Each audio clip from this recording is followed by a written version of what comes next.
Okay, here I can create a new page, ABP Studio, for example, for ABP Studio promotion.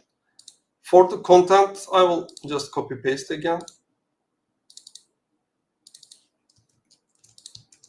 It's a very simple page, just a few information what is about the ABP Studio, and I will add an image here.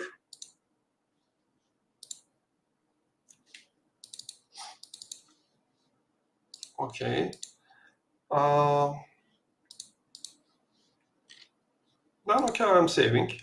After save, okay, remember that we have given a slug here. That is the part of URL actually. So if I type like that, I can see the page.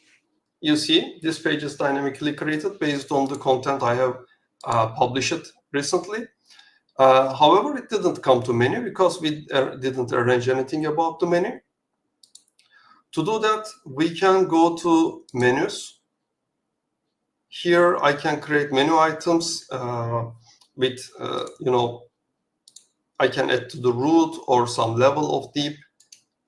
I right-click here and select a URL. I can select directly URL, for example, like that.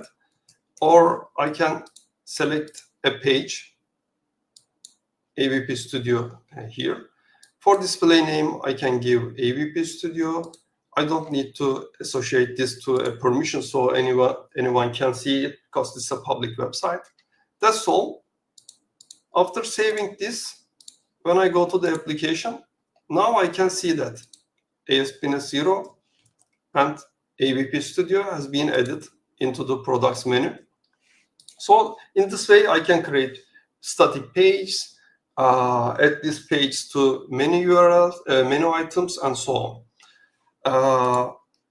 This page feature is also it's also possible to set some scripting and styling for every page individually.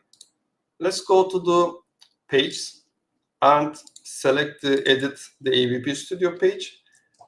Here you see content tab, script tab, and style tab. For the style tab, we can just set some styles. I will just copy paste.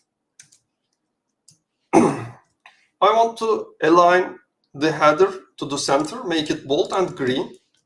Just a styling example. Of course, you will write more if you need. So you see now title is on the left side. It's black and not bold. Just submit the page again. Refresh the page. It's on the fly changes. It goes to the center.